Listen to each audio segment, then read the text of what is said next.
Chief Minister Arvind Kejriwal slamming his absence at Rajghat on Gandhi Jayanti. In the stinging letter, LG pointed out that no one from the Delhi government attended the commemoration of Gandhi Jayanti as well as Jayanti of Lal Bahadur Shastri. LG called Kejriwal and his minister's absence utter disregard. Aam Aadmi Party has hit back saying the LG has written this letter on PM's instructions. Congress MP and party presidential candidate Shashi Tharoor has dared Mallikarjun Kharge, his competitor, for an open debate over the elections. During the campaign, Tharoor has said that Kharge cannot bring changes and will continue with the existing system. Meanwhile, interim Congress chief Sonia Gandhi has reached Karnataka to take part in the Bharat Jodo Yatra led by Rahul Gandhi. She will be walking with Congress leaders and workers on October 6. Ahead of Home Minister Amit Shah's visit to the valley, security has been stepped up across Jammu and Kashmir, with additional troops being deployed on highways and vital road links. 2 labourers have lost their lives and another was injured in a wall collapse in Gurugram today. The dilapidated wall fell on the labourers while it was getting demolished. A film crew entering the premises of Gurdwara Panja Sahib without permission in Punjab province of Pakistan has outraged the Sikh community. The crew was also seen wearing shoes inside while shooting in the temple. A park named after Bhagavad Gita has been vandalized in Canada's Brampton. The park, previously called Troyer's Park, was renamed as Shri Bhagavad Gita Park and unveiled only recently on September 28. Authorities were put on alert in Delhi this morning after inputs were received about the possibility of a bomb on board Iranian passenger flight while it was in Indian airspace. The Mahan Air flight reportedly sought permission to land in Delhi. After that, the plane was landed in Guangzhou safely, which was its final destination. The airlines later issued a statement saying reports of a bomb on board the flight were fake and the flight was completely safe. As Russian invasion of Ukraine enters its 8th month, an opera house in Kharkiv, which was hit and destroyed by a missile, has now been converted into a memorial. And thousands of people marched in Paris to show their support for Iranian protesters standing up to their leadership over young girl Amini's death over hijab. Several female demonstrators cut off chunks of their hair and tossed them into the air as a gesture of liberation. Finally, I leave you with the Indian Air Force getting Prachand power with the induction of indigenous light combat helicopter in a major boost to Atmanirbhar Bharat as well.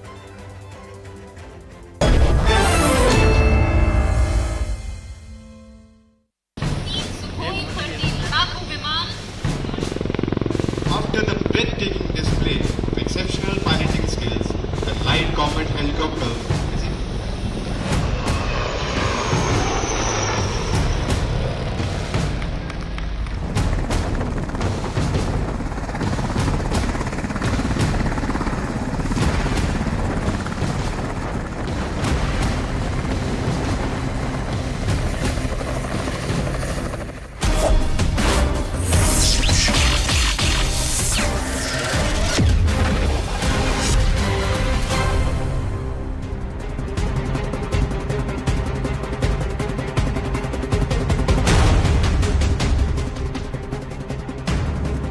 Namaste, Jai Hind and festive greetings, ladies and gentlemen, on the day of Ashtami. Just last week, I was in the city of Jammu and Kashmir, and frankly, it was the first time I was there in Jammu. The first time since the abrogation of Article 370. On the 4th of October, Union Home Minister Amit Shah will go to Jammu for the third time since he became Home Minister, and also made that landmark decision on the 5th of August 2019 as he championed it in Parliament under the leadership of Prime Minister Narendra Modi. And as he heads towards Jammu and Kashmir, there is a sense of desperation to show that things are not well. All is not well in Jammu and Kashmir. And this desperation is coming from the enemy, ladies and gentlemen. They tried to disrupt the Prime Minister's visit, and there have been attempts, brazen ones at that, to disrupt the Home Minister's visit. because these are two leaders who have championed a cause that was ratified by Parliament in the 60s, but they never acted upon. An action which did not have the ratification of Parliament but went on for nearly 73 years.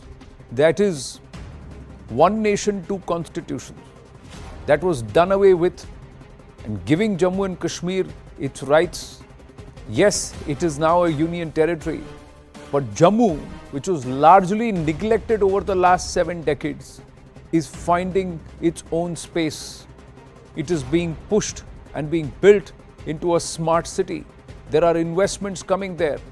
And finally, people are also talking about the Jammu aspect in Jammu and Kashmir. All of that is unsettling those who want to bleed India with 1,000 cuts.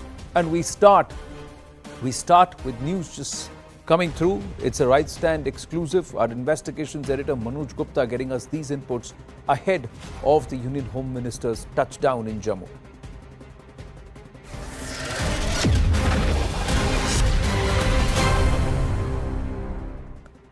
Now, there is a desperation as it is upping the Jammu-Kashmir offensive, with Kashmir obviously being an action, a theatre of action, but also in Jammu. There is a push towards infiltration and terror, of course, before the weather turns inclement and restrictive. They would want to push maximum number of infiltrators.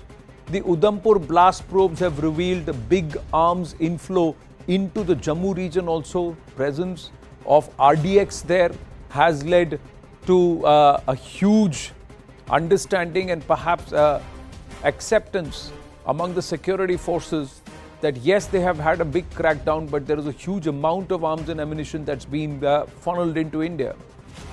Big focus is targeted and hybrid attacks. There are 300 small weapons which have already been smuggled into the valley, that's in Kashmir. Ahead of winter, there will be an infiltration surge along the line of control and the IB, and the IB extends largely into the Jammu region, ladies and gentlemen. 100 plus terrorists are waiting to cross over, and of course there will be this propaganda. There is a keenness to try and give a message of instability and protests in Jammu and Kashmir, but it's put paid because the other side of the story and the real story of what terrorism has done to families is now echoing at the UNHRC. We'll get to that also. What is also said is there's a whipping up of security tensions ahead of the Home Minister's visit to try and show that things are not safe and somewhere get the Home Minister to delay his visit. All of these efforts are being made because there seems to be a desperation to derail the growth narrative, desperation to continue to keep Jammu and Kashmir in flux, because Kashmir is the only narrative that is working for the Pakistanis. They have no other story to tell. Let's go across to our guests this evening on this very first story. We have 3 different stories tonight on the Right Stand this Monday evening. Lieutenant General KJS Dhillon, former GOC 15 Corps, is with us, and we also have the former DGP of Jammu and Kashmir, SP Vaid.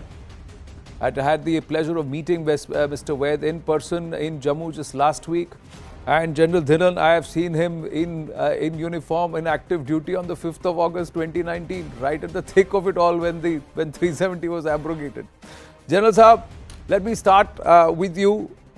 The Home Minister's visit comes at a very, very important time, strategically very relevant for India, at a time when India is able to show or trying to build a case that they did the right thing they took the right stand by abrogating 370, and Jammu and Kashmir is fast on the path to progress. In our 75th year of independence, we've had more than 2 million flags that have been flown, that is the tricolour, in 10 districts of Kashmir itself. That's the story that we're taking. Investments galore, direct flights from Srinagar to Sharjah, so many things. Jammu, smart city project, active work going on. Connections, trains up to Katra, and of course beyond. The bridge that's now been built, again record amount of work that's been done in the last 3 years. This is not something which is going to be palatable to those जिनका धंधा और जिनका वजूद ही सिर्फ Kashmir narrative पे चल रहा है.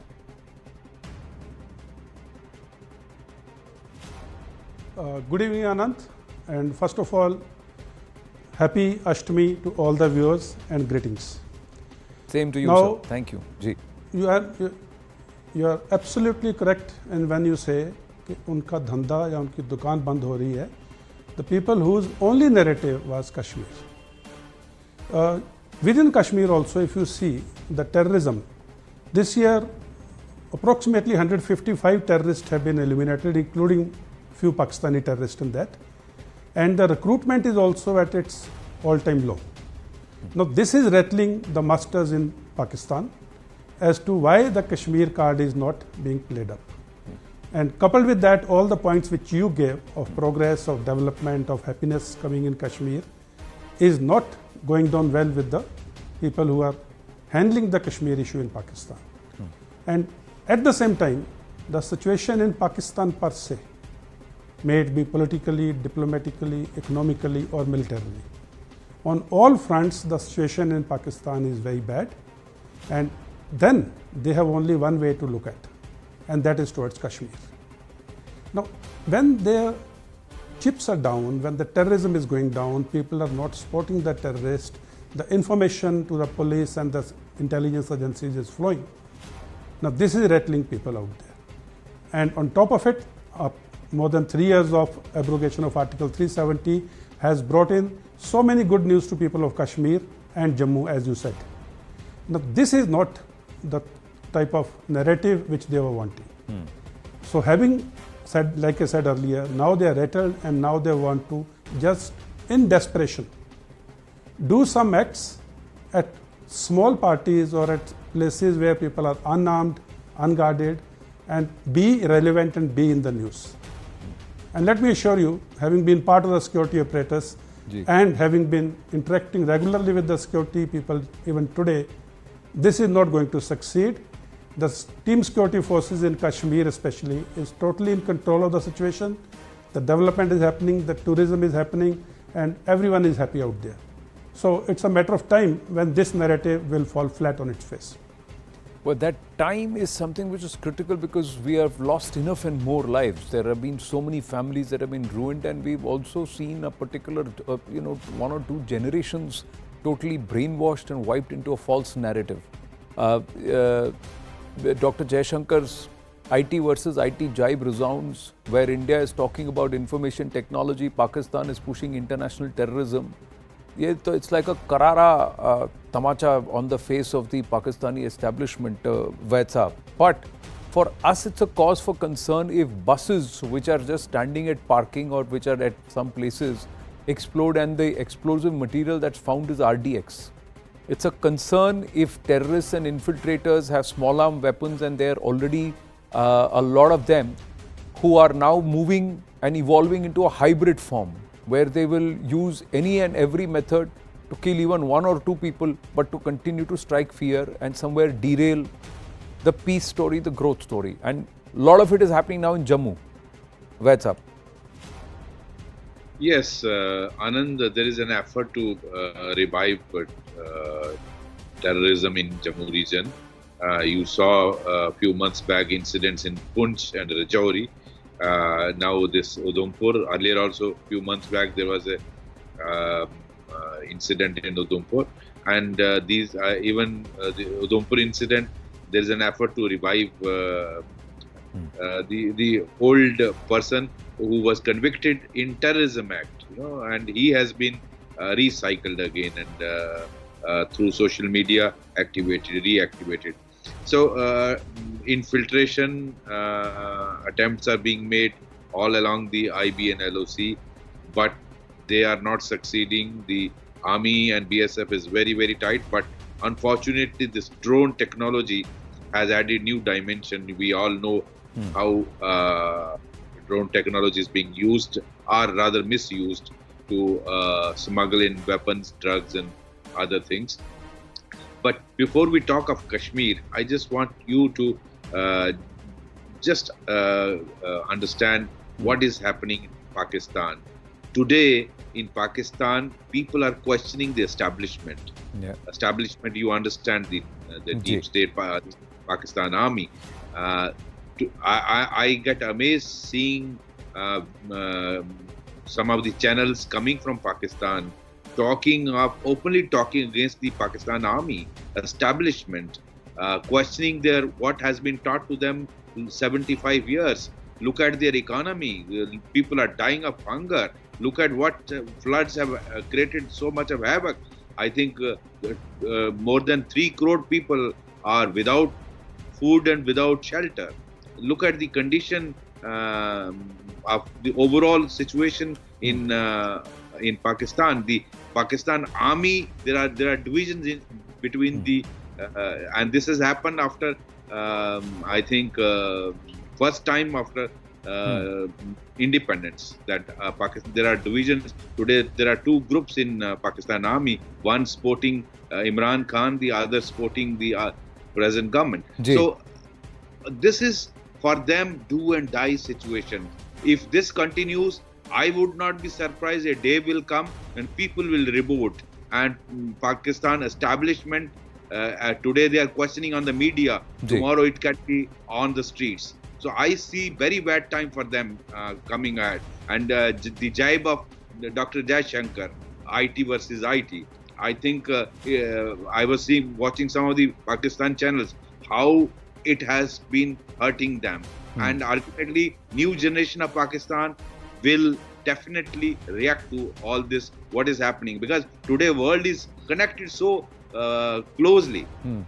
Coming to the Kashmir part, yes, for them, Mr. Modi and Mr. Amit Shah is definitely, for them it is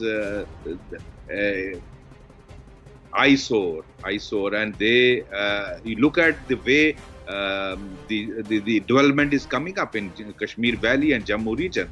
That day I was telling you, we already had here 3 medical colleges. Today 7 medical colleges have been added. In a small state UT like J&K, there are 10 medical colleges. Can you imagine? There's not even one across. People of POK are watching. You have AIMS, IITs, IIM, central universities.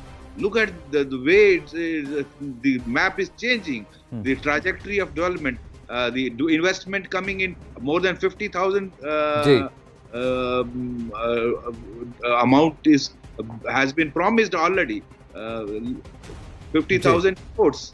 Look at the delegation of UAE, Dubai coming. Not just investments. We are also now having warehouses being built in Jammu. There is also connectivity which is happening. All of that, but more importantly, there's also one other aspect. I talked about it, and I'll bring in General Dhillon and also bring back Kavita after we listen to what Shoaib Lone had to say. Who's Shoaib Lone? Shoaib Lone, along with Ms. Akhtar, are there at the UNHRC. CNN News 18 has accessed the statement of Shoaib Lone, who represents the family members of victims of terrorism and speaks for terror victims in Kashmir. Now, this is at the UNHRC. It's the first time the victims of terrorism in Jammu and Kashmir are demanding their human rights at the UN. So, listen into what Shoaib Lone had to say. As an activist, I have documented numerous such incidents where women are prevented from speaking out against these atrocities. It is well known how militants continue to use residential places during search operations against the wishes of locals. There are numerous instances of involuntary labor by women, cooking, cleaning, sheltering militants, sexual violence and assault on women. Over the last few years, we worked on grassroots level to bring together voices of the victim families and women on the common platform to amplify their voices as well as a community-led effort for rehabilitation. To date, the families of victims of cross-border terrorism continue to live under fear and threat.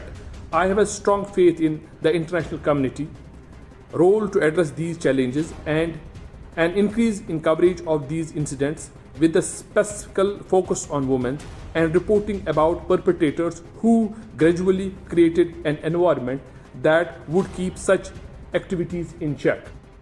Not just Mr. Lone, Ms. Taslima Akhtar was also present there. General KJS Dhillon. So all the other time it was the Pakistani narrative and the wrong one, where they stood only talk about the so-called atrocities of the uniform there in Jammu and Kashmir. This is the real story. The families that have been destroyed, that have been pushed towards a certain level of penury and trouble and push through so much of inhuman treatment and pressure and fear because of terrorism. Absolutely. See, since 1989, the number of innocent civilians, Kashmiris, including men, women and children, who have fallen as victims to terrorism is just about among us. Imagine how ruthless one can be, how inhuman one can be.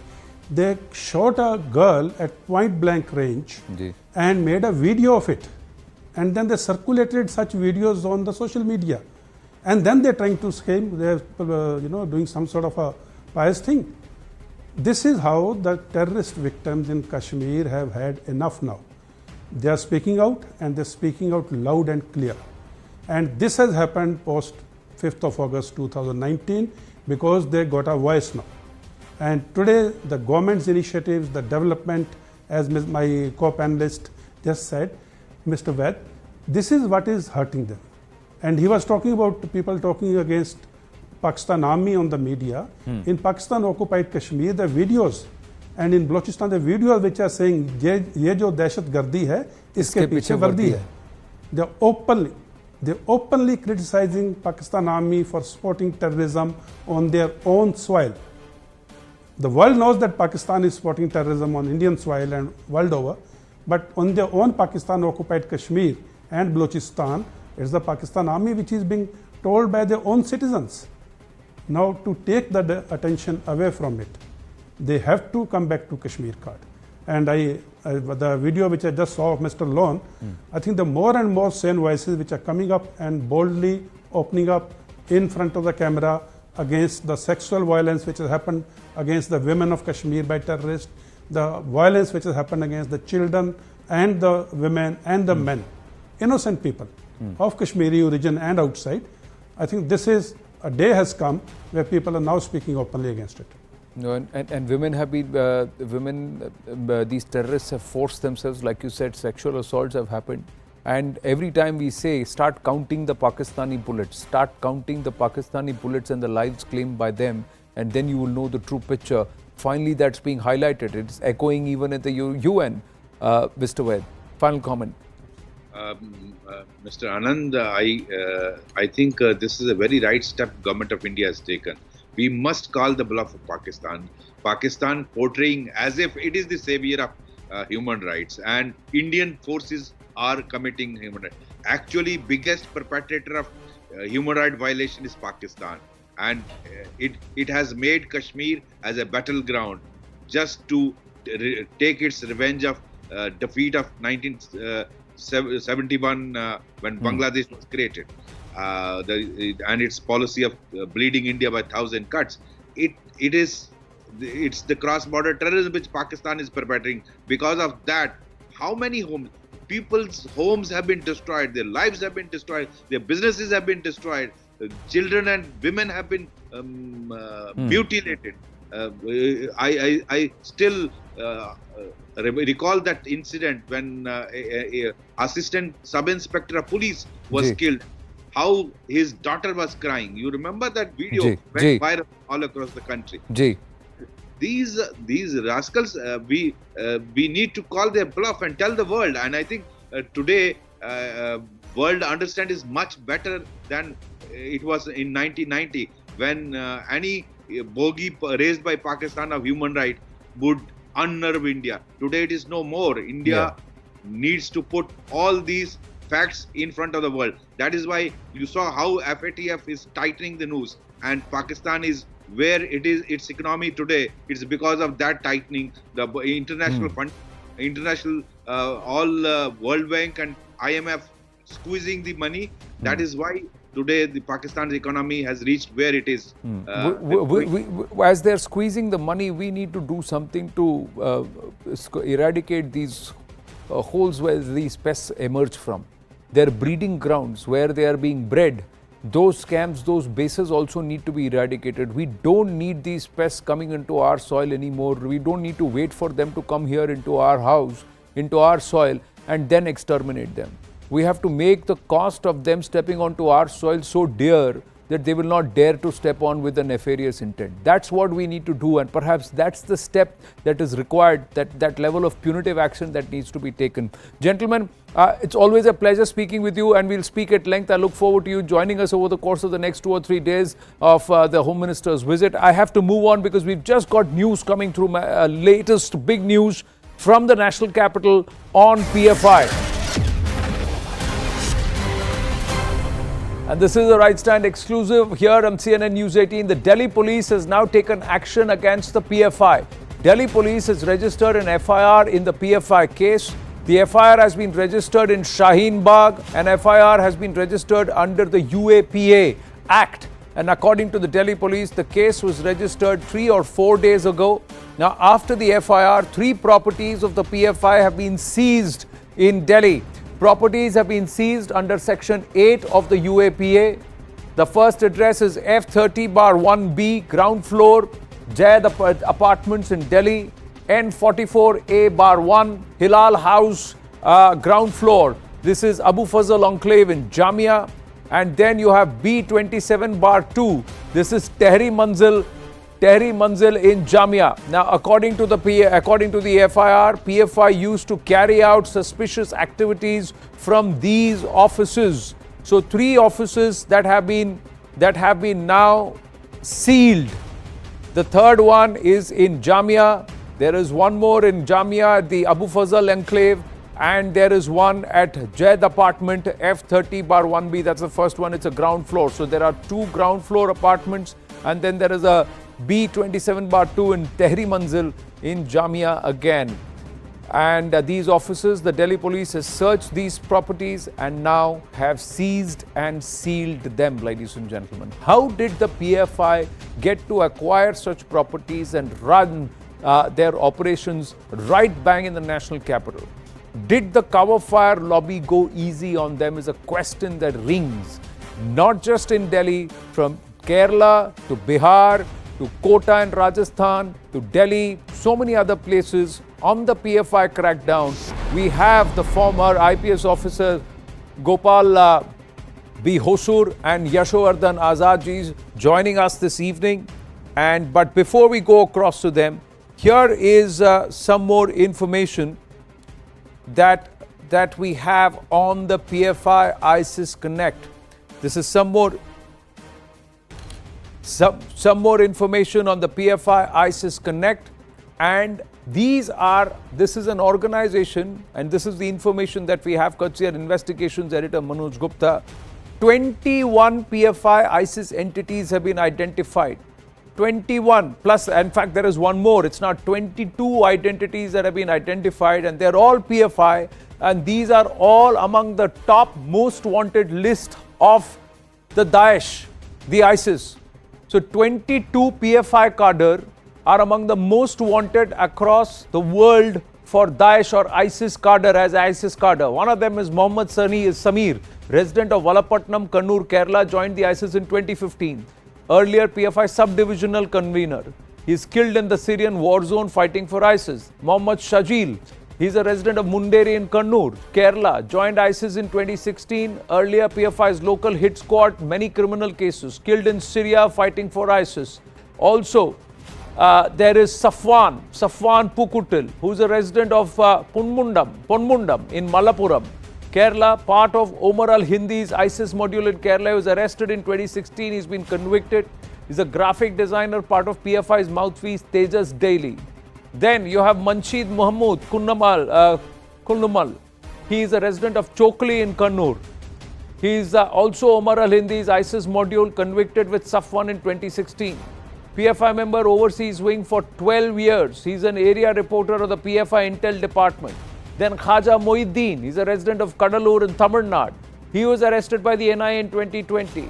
Masterminded killing of police officer Wilson in Kanyakumari. Shajir Mangalaseri, he is again a resident of Wayanad in Kerala, joined the Daesh Khorasan in Afghanistan, core member of the PFI Facebook group Tunnel and SDPI Kerala, planned to target RSS and BJP leaders. He is killed in Afghanistan. So these are the evidences against them. Now imagine How is it that this organization that was called out by the previous government under V.S. Achyutanandan way back in 2009, how is it that from one state it has been able to spread its operations to 23? Gopal B. Hosur and Yashovardhan Azad ji, namaste. Festive greetings on the occasion of Ashtami to both of you and to your loved ones. But Mr. Hosur, let me ask you, how was the PFI and its affiliates, how were they able to even embed themselves in Karnataka? If this organization is supposed to be under the radar and its activities are questionable, how did they grow? I think, thank you for the Dasara greetings. I also wish you the same.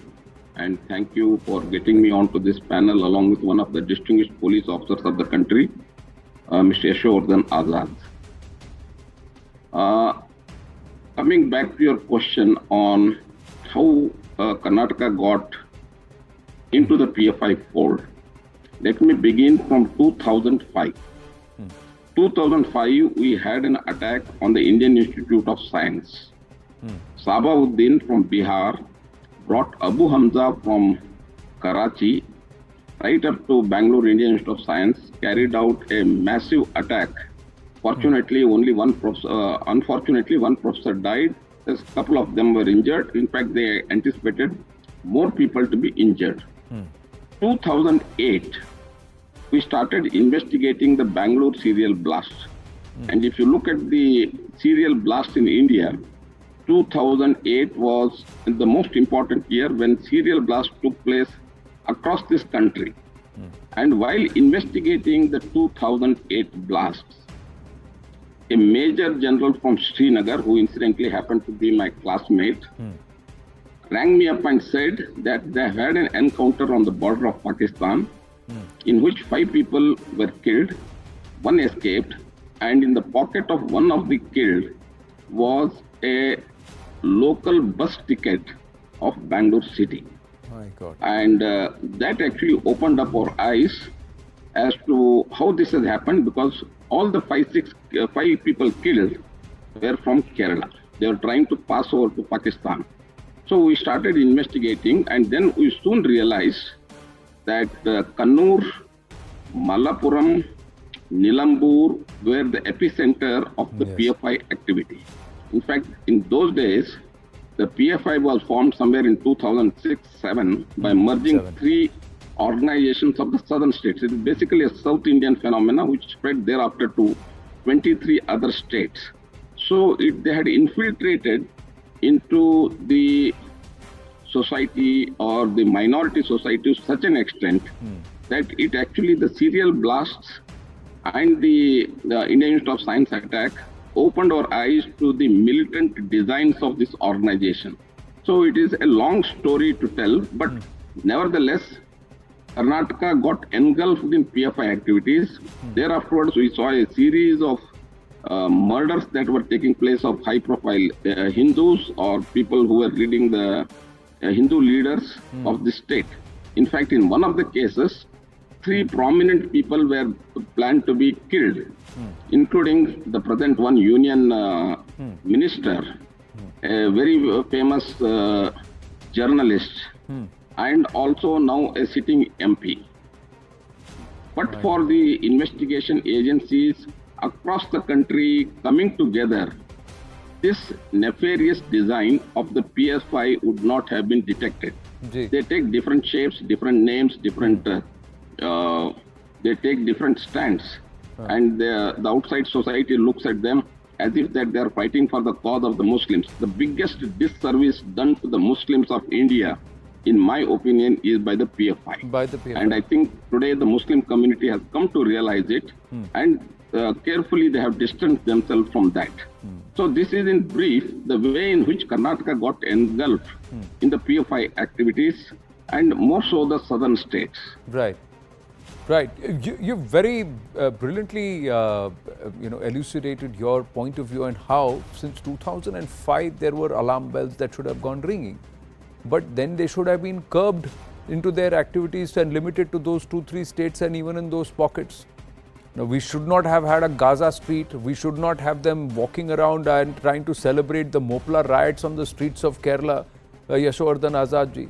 They should not have been allowed to set up offices across the country and be present there, even at the CAA, stoking the CAA fire, Shaheen Bagh, and then of course the Delhi riots. They were all involved. They were even wanting to go to Hathras, etc. And at that time, there were a lot of people who were trying to give them cover fire. They're a benign entity. Why are you going after them? Even now, the same thing is happening. You know, you're absolutely right, Anand. And I'm happy that Gopal Vasur has given a wide sweep of its activities. You know, the funniest part is that when Simi morphed into this PFI, as it was said, that top Tatas also came into PFI. It was fairly evident that this is a new organization and we should be worried now. You see, today that we have got PFI banned, it might morph into some other organizations because the Campus Front of India has already, planned a move against it and filing in the Supreme Court. And I'm glad you also said that in 2010, Achyuta Nandan, the Marxist, he had said that it's an extremely, leading the entire state to an Islamic state. This is what Achyuta Nandan has said.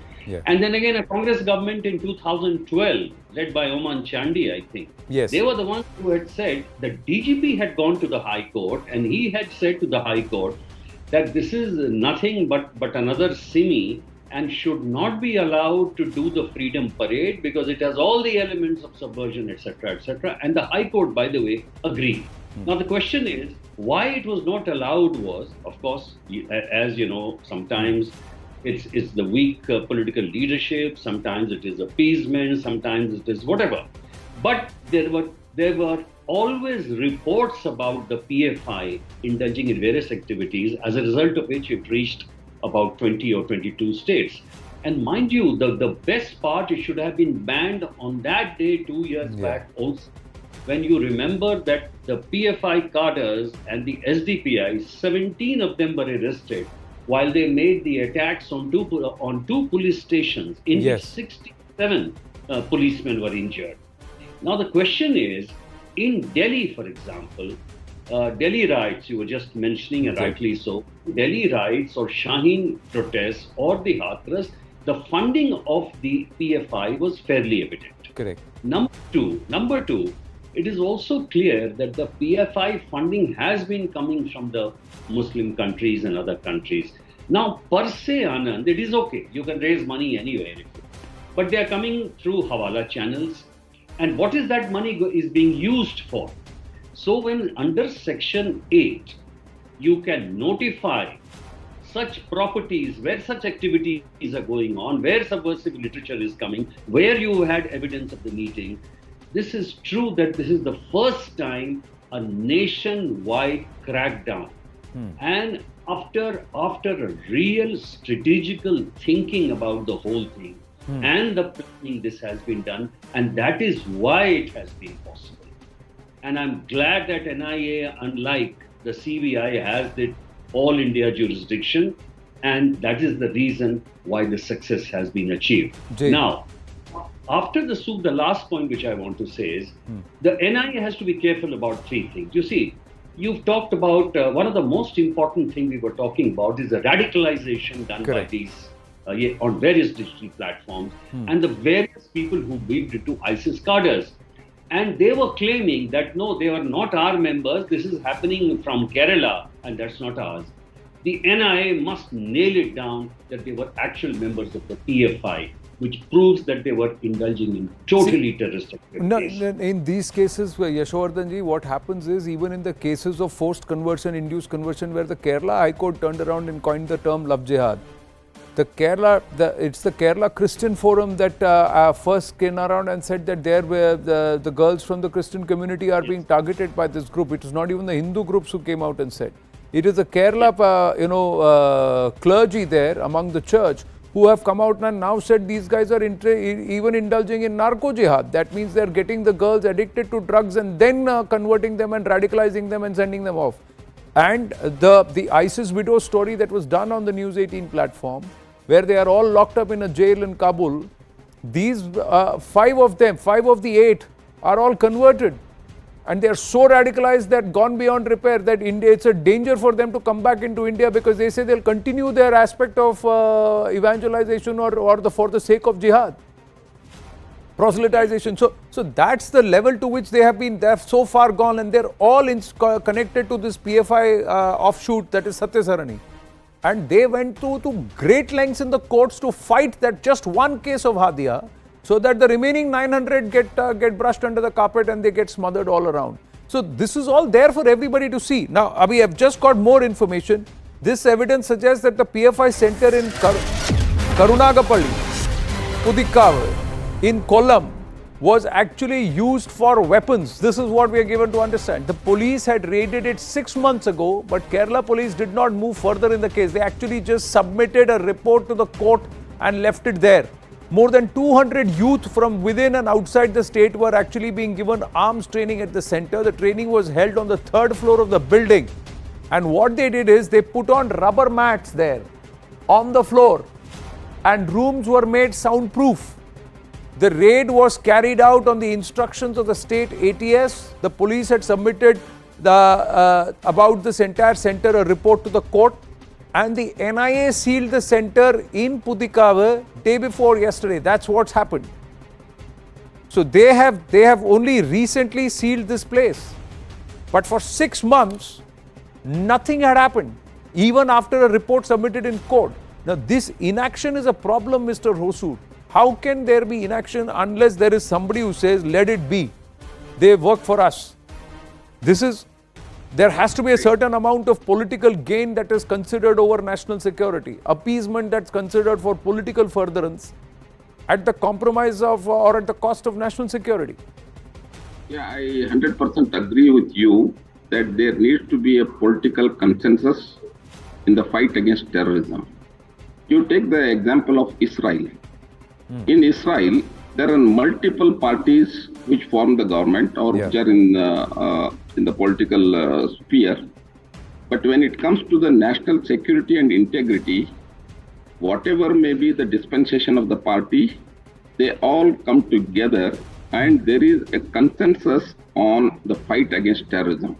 Unless we are able to build up that kind of atmosphere among the political parties who just don't go for their electoral gains, but they consider the national security and national integrity as the paramount objective of a nation, we are going to be bound by such kind of weak responses to terrorism.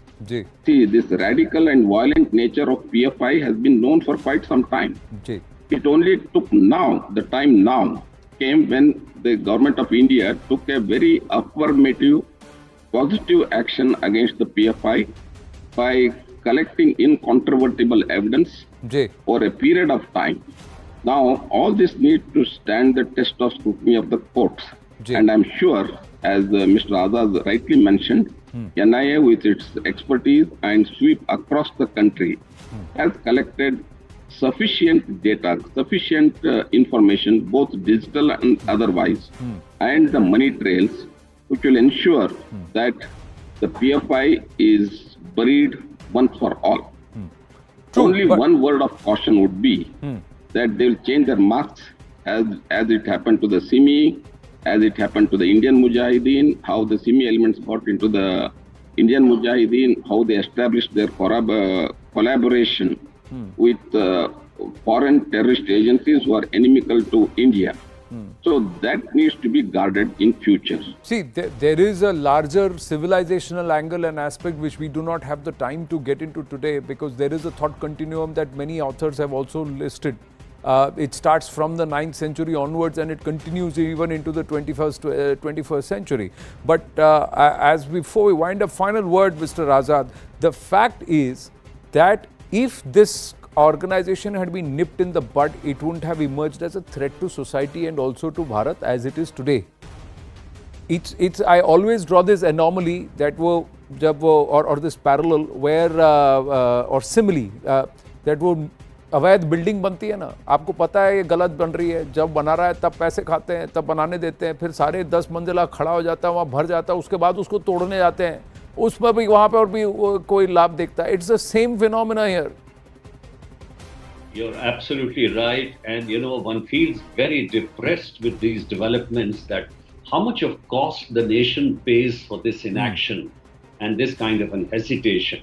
And one of the foremost reasons and which was putting the entire rationale on its head for saving the PFI so far was saying that the SDPI is a political organization and it is fighting elections, and therefore the entire blame against the CFI, the campus front, and the PFI would be hidden in that mound of logic which was being given by the SDPI. The unfortunate part is that even the Delhi police had very hardcore evidence about the role of the PFI in the Delhi riots, and therefore I do hope in the end, I just want to say that these two parts, like terror camps which were being held much before, they were just like the Sini. In 2008 in Indore, the top cadres, Safdar Nagori, and about 9 other people were caught. Yes. And their terror camps, the 10 other terror camps where they had taken participation, the same thing was copied by the PFI. And the last point I would say on which the NI must be doing a lot of work is that where exactly this funding went for which of the terrorist activities. Mind you, the number of activists you were talking about, a lot of them had already been arrested. Correct. In 2015, even the NI had taken action. Therefore, at least now the time is to completely smash this outfit and see that their leaders don't quietly go into others. And besides that, seize those buildings under Section 8, which will be notified where such activities were going on. And I hope after this, positive trend in Delhi, it continues throughout the country. Yeah, and the next time nip it in the bud. When you know that if there is an ex-member of a particular organization that's proscribed, don't allow them to flourish like you've allowed them. Don't give them a decade and a half to embed themselves and to take root. That's the biggest issue. Gopal Husurji, Yashwardhan Azadji, thank you very, very much. Have to wind up on that note. We're going to take a very, very short break here, ladies and gentlemen. When we come back, we turn the spotlight towards Afghanistan, where on the one hand, women are demanding their rights to education, rights to participation in government action, and all that they so rightly deserve and they used to have before the Taliban came to power. But all they get is bomb blasts and torture. Stay with us.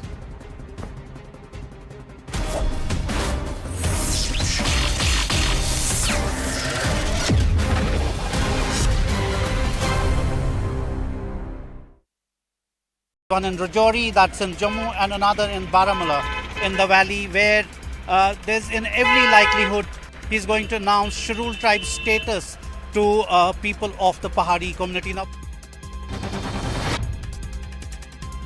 thousands of farmers gathered to mark the Lakhimpur violence anniversary in Uttar Pradesh's Tikonia. Farmer leader Rakesh Tiket was in attendance at the event. Heavy police was also deployed for security arrangements. Now remember, a total of 8 people, including a journalist, and 4 farmers were killed on October 3rd in 2021 in Lakhimpur Kheri. A film crew entering the premises of Gurdwara Panja Sahib without permission in Punjab province of Pakistan has outraged the Sikh community. The crew was also seen wearing shoes while shooting inside the Sikh temple. BJP leader Manjinder Singh Sirsa, while sharing a video of the incident that's dated September 29th, condemned the act and demanded the Indian government to intervene, take prompt action and also raise the issue with the Pakistani government. सारा star cast जूतियां दे अंदर दिखाई दे रहा। एक श्रद्धालु ने इसकी video बनाई, जिसने वीडियो बनाई वो वीडियो च कहता सुन रहा है कि आपको पता ही नहीं है ये सिक्खी कैसे मिली है। लग रहा है कि वो भी मुसलमान है। 29 तरीक तो यह आदमी नहीं लभदा पिया। पुलिस प्रशासन ने शायद इस ते कार्रवाई करके उन्हें अंदर बंद कर दिता। और जिस गुरु घर के श्रद्धालु ने वीडियो बना के ये जनतक की लोगों ने जानकारी दी है, उसकी जान की राखी की जाए। पाकिस्तान की सरकार को तुरंत इन लोगों को फड़ के अरेस्ट करना चाहिए है जिन्हें गुरु घर की बेअदबी की। The Parvat Mountains in the Pir Panjal range of Gulmarg received its season's first light snowfall. Following the change in weather, several skiing resorts located in Baramulla area of North Kashmir have rejoiced at the opening of this year's business from the onset of the snowfall.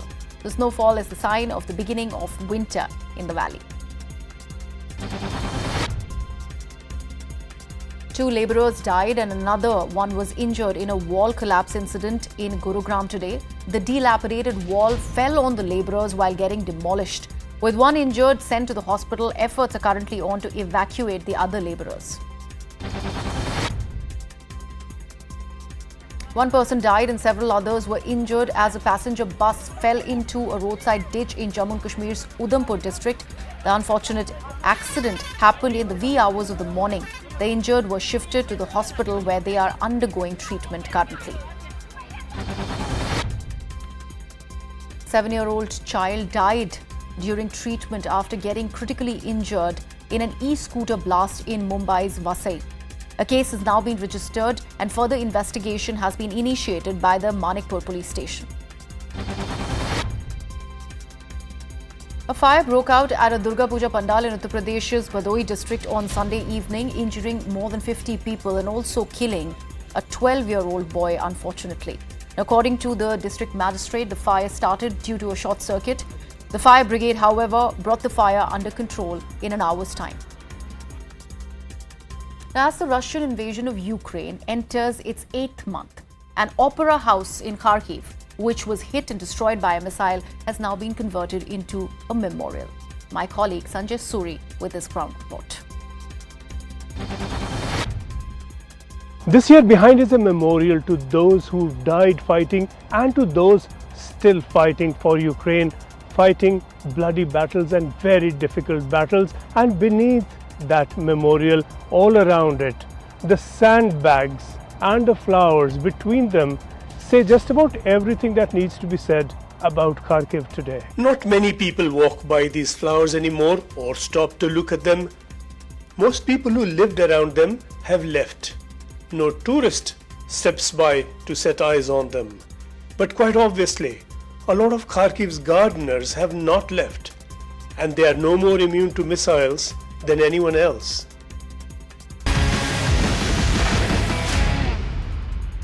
Welcome back. Let's now take a look at some more stories doing the rounds from India and around the world. Congress leader Sonia Gandhi arrived at Mysuru airport today. She is all set to join the Bharat Jodo Yatra that's led by her son and Congress leader Rahul Gandhi on October 6th.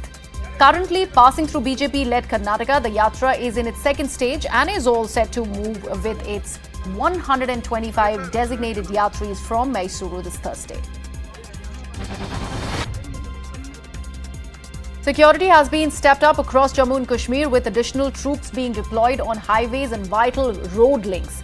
Meanwhile, checkpoints have been increased in Srinagar and in Baramulla, Rajouri and other parts of the Union territory in view of the Union Home Minister Amit Shah's visit.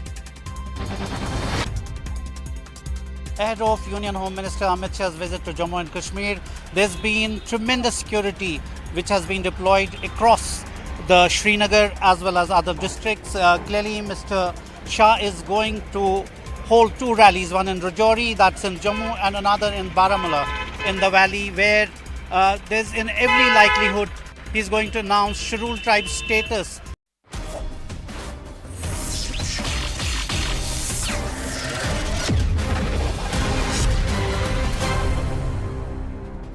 Quick update, ladies and gentlemen. Union Home Minister Amit Shah has touched down in Jammu. He's left, not just reached the airport in Jammu, but technical airport in Jammu, but there he is at the airport where he's welcomed with a lot of fanfare and of course a lot of expectation and love and regard.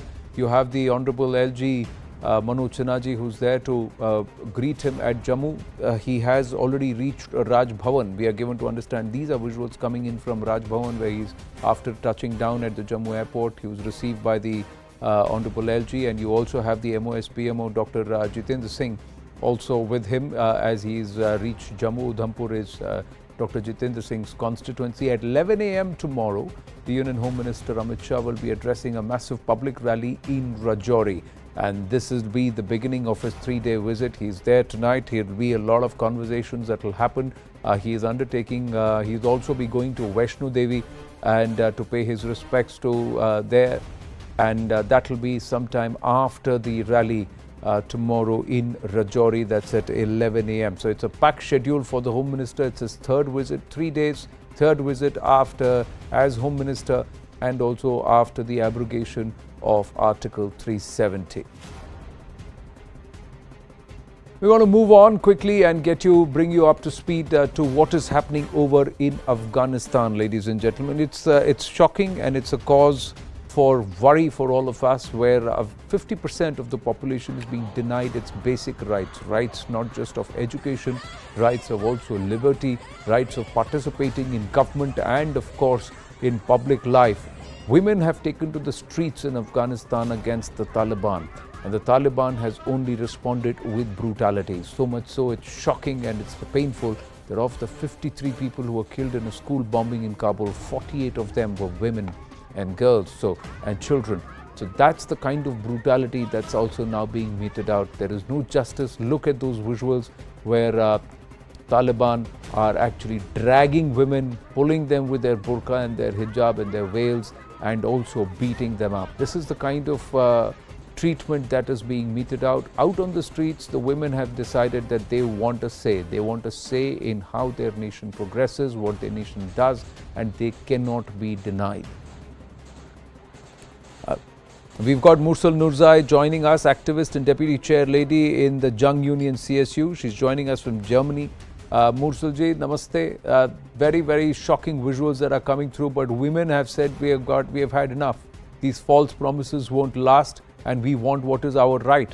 And in the previous governments, women were active, not just in public life, but even in administration, in policing, in the army. All of that has been taken away from them, even basic right to education. True. Thank you for having me. I feel a great responsibility while speaking on behalf of 14.5 or 14.5 plus million women of Afghanistan.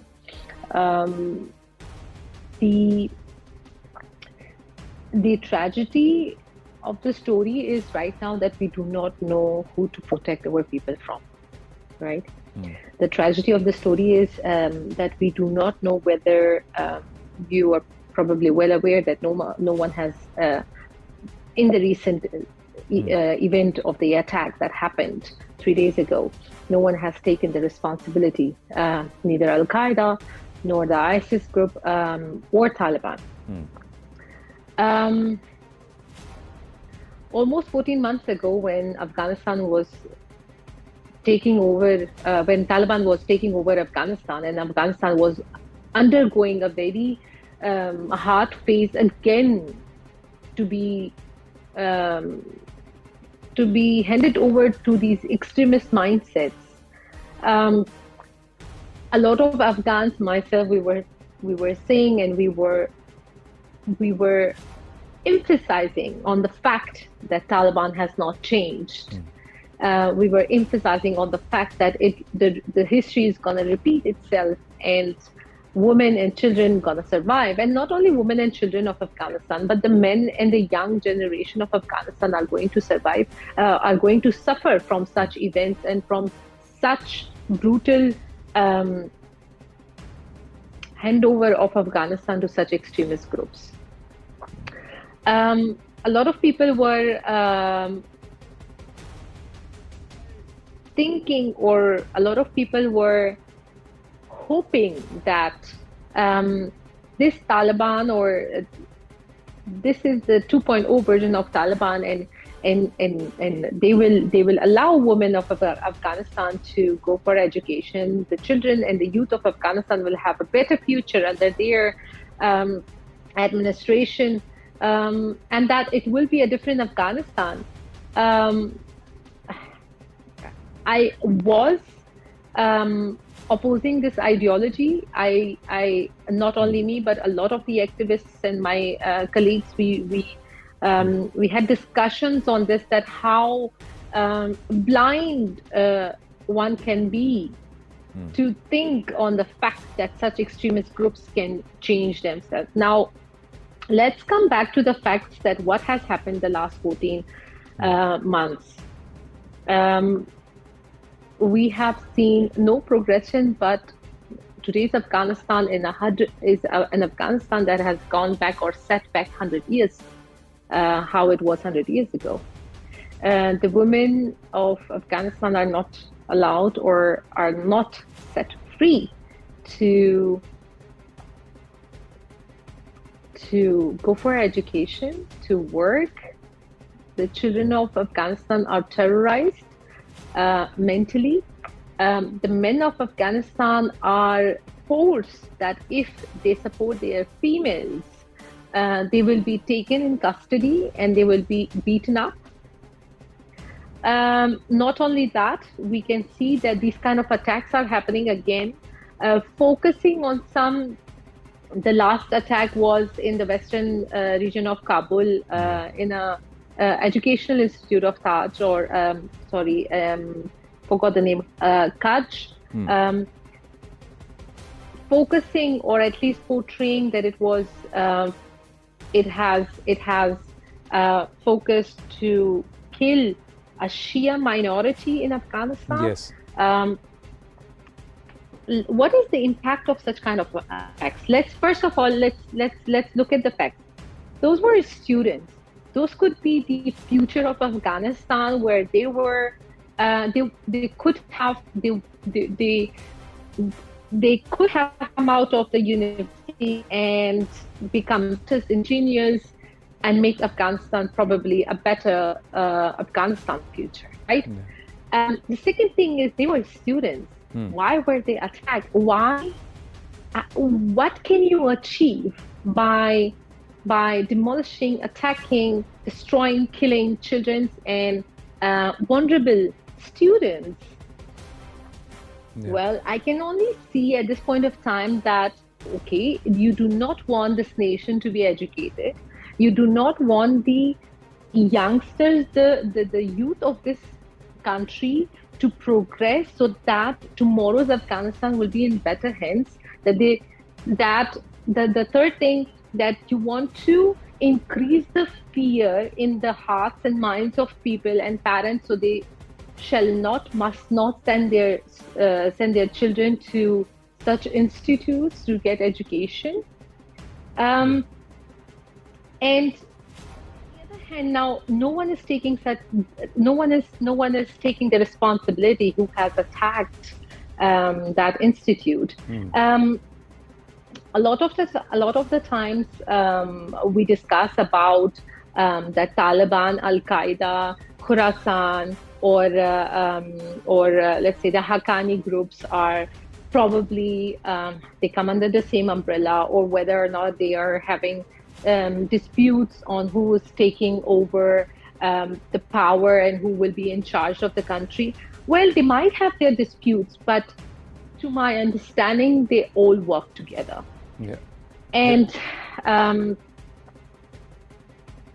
at this point of time, I think it's very important for them to increase the amount of fear in the minds and hearts of people, to increase dispute between Shia, Sunni, or Hazara and Hazara Afghans, or Pashtun Afghans, or Tajik Afghans. So when people start fighting with each other in the country, like a they small stay divided war, and they cannot unite against this tyranny. The other aspect is they also want to keep people, women especially, at home. So you step out, you'll be blown up. So you stay at home and you get regressive. So and you're right. You're saying that in the last 14 months, Afghanistan has slipped a few decades. It's not progressed, but it's not even where it was when the Taliban took over. Musal Nurzai, thank you very much for being so candid. It takes a lot of courage to speak up. Thank you for doing that. With that, we're going to wrap up this edition of The Right Stand. Stay with us. Brass Tags follows.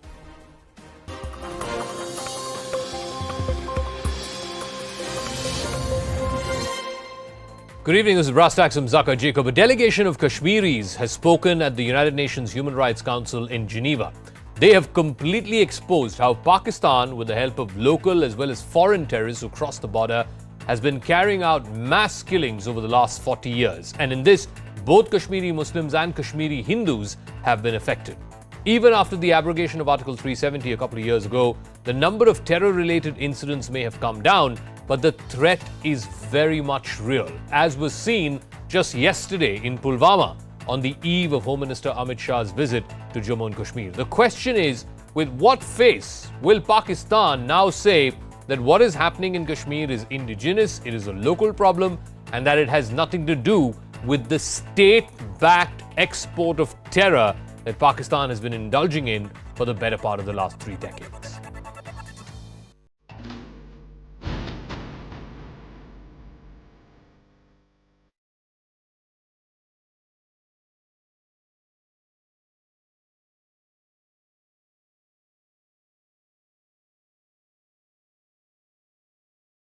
There are numerous instances of involuntary labor by women, cooking, cleaning, sheltering, militants, sexually violence and assault on women.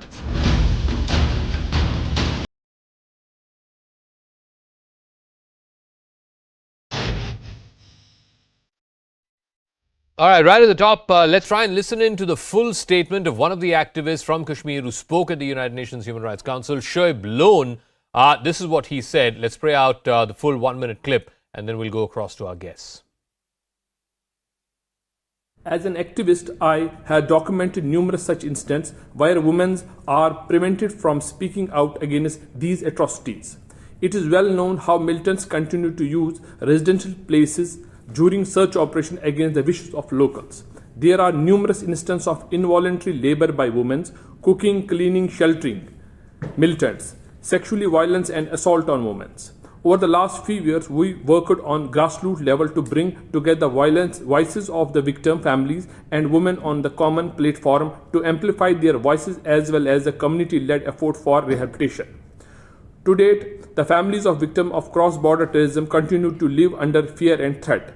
I have a strong faith in the international community role to address these challenges and an increase in coverage of these incidents with a specific focus on women and reporting about perpetrators who gradually created an environment that would keep such activities in check.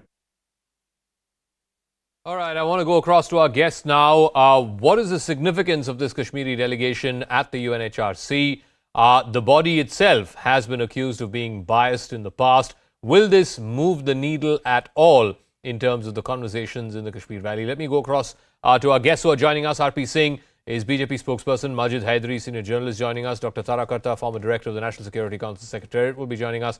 Dr. Qamar Cheema is strategic and political analyst from Pakistan, and Major General retired Dhruv Katoch is director at the India Foundation. RP Singh, let me start with you first.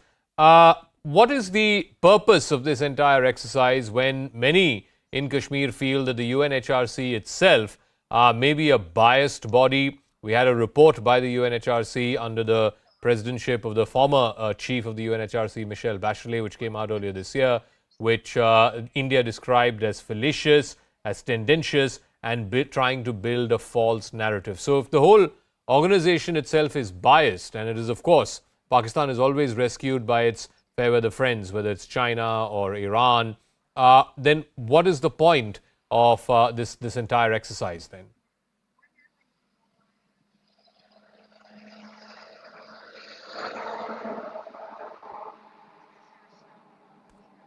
RP Singh Saab, you have to unmute yourself, please. I'm unmuted. Okay, go ahead. Your camera. Okay, this is one. There was a one-sided narrative being painted by Pakistan or friends of Pakistan. Although the countries themselves suffer from terrorism, but they would support Pakistan.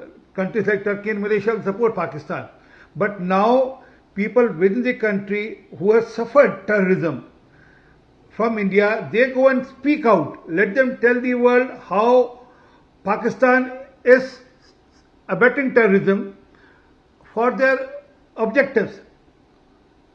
So this is exposing Pakistan in front of the world, and it's not, again, not defined to religious boundary at all. I mean, no one should treat it that it's confined to religious boundary. This is, Aurangzeb was killed, Lieutenant Aurangzeb was killed, Ayub Pandit was killed. So many more Pandits who were Kashmiri Hindu Pandits were killed. Many more people who were working there who was gone from other states were killed. So let the world know that Pakistan has been using terrorism as a tool for their sister objective of cutting India into 1,000 cuts.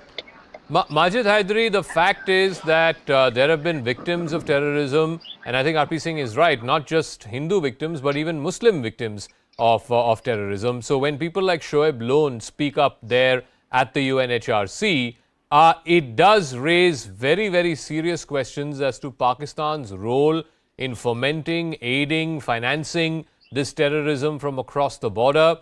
In fact, the last report that the UNHRC had put out, India had completely dismissed it, calling it overtly prejudiced and seeking to build a false narrative. The report violates India's sovereignty and territorial integrity. The entire state of Jammu and Kashmir is an integral part of India. Pakistan is in illegal and forcible occupation of a part of the Indian state through its illegal occupation. This is what the MEA had said. Can we at least now draw a line in the sand and say that terrorism is terrorism and it can't be glorified or it can't be justified in blood, howsoever you may feel or someone might feel that their cause is legitimate. No cause is legitimate enough to spill the blood of fellow citizens. Well, Zawka Saab, frankly speaking, this is a diplomatically awkward move on the part of our government. I would call it the oops moment for our government. And I'll tell you why. On one hand, it has been our strategic policy, our diplomatic policy for all the years, for all the governments, successive regimes, that Kashmir is integral part of India and it's our internal issue. Now, once we take Kashmir to the international community to showcase it, we don't leave it as an internal issue. We internationalize Kashmir issue, which goes against our national policy as an Indian state, not as the BJP government, but which has been our policy as Indian state over the years. So we have internationalized Kashmir through this, one. Second, last time also after the abrogation of 370, we invited European Union delegation to Kashmir to have a look at the situation. Why? If Kashmir is an internal issue and if Kashmir is integral part, why do we need nose poking of any foreign body? Now, there could be a reaction. Now, once we invite the foreign bodies to come and have a look into our internal issue, there'll be questions and there'll be counter questions. I think we need to draw a distinction. Can I give me 10 seconds? I think we need to draw a distinction, and the distinction is this. The other day, I think a few weeks back, we also had the former general manager of the Taj Hotel in Mumbai, Mr. Karambir Kang, speak at the United Nations General Assembly for the very first time. He was there as a victim of international terrorism, cross-border terrorism. He lost his entire family during 26/11. Are you saying, Majid Saab, that his word should not be heard, should not ring through from the United Nations headquarters? Are you saying that the word of people like Shoaib Lone should not ring through from the UNHRC building in Geneva? Surely they deserve to be heard as much as any of us. In fact, more than any of us. Sir, I don't want to say anything. I just want to request my government to come up with a firm policy on Kashmir and the internal issues. On one side, you exchange sweets with Pakistan on our Independence Day. You play cricket with Pakistan. You have trade ties with Pakistan. Then suddenly you go to UNHRC and you come up with, oh, Pakistan is doing this. Bhai, at least come up with a policy. And then for the last 1 year, our government, union government, has not been uttering the word Pakistan. What is there? Okay. Why are we going into RP this Singh proxy respond, kind of and then I'll go to Tarakarta after that. RP Singh This is unfortunate, RP Singh ji. Please, okay, let him respond. Please. You've made specific sort of accusations against the central government and its policies vis-a-vis Kashmir. So let him respond. RP Singh and then Tarakarta after that. Very categorical, one-line statement that is there can be no talk with terrorism. Terrorism and talk can't go together, and that's a stated policy of Prime Minister Modi's government, and we stand steadfast by that. Rest all can happen. I mean, something happens at border because of the mutual exchange. That doesn't mean that we are having talks with them. And yes, they need to be exposed to the world. Terrorism need to be exposed to the world wherever it happens. And terrorism and cricket can go together. Thank India, you. They have been trying to. Kindly go. Sir? Thank you so much, Majid Hadri. Kindly, sir. Kindly. I'll meet you tomorrow and then discuss this in detail with you when I meet you in person also. But issue stands the same. Issue is that cricket is not happening because of the talks. I mean, there's a separate issue. I mean, someone goes and promote a movie there in Pakistan, it's immaterial. But yes, there can be no talk with Pakistan on any subject till the time they stop sending terrorists to India. No, Dr. Tarakarta, one of the problems for India in trying to, put the version of victims of terrorism out there in global fora like the UNHRC is every time Kashmir is raked up, you have a whole bunch of countries that come together, the Organization of Islamic Countries always backs Pakistan in its position on Kashmir. In fact, in the last meeting that happened of the UNHRC in September 2021, the OIC had raised the Kashmir issue, to which India came out with a strong rebuttal, calling the 57-nation bloc for helplessly allowing itself to be held hostage by Islamabad. At the 48th session of the UNHRC, India mounted an attack on Pakistan, saying that Pakistan has been globally recognized as a country openly supporting, training, financing and arming terrorists, including UN-prescribed ones. It also went on to say that India does not need lessons from a failed state like Pakistan. And yet, Dr. Tara Karta, and you're aware of this, you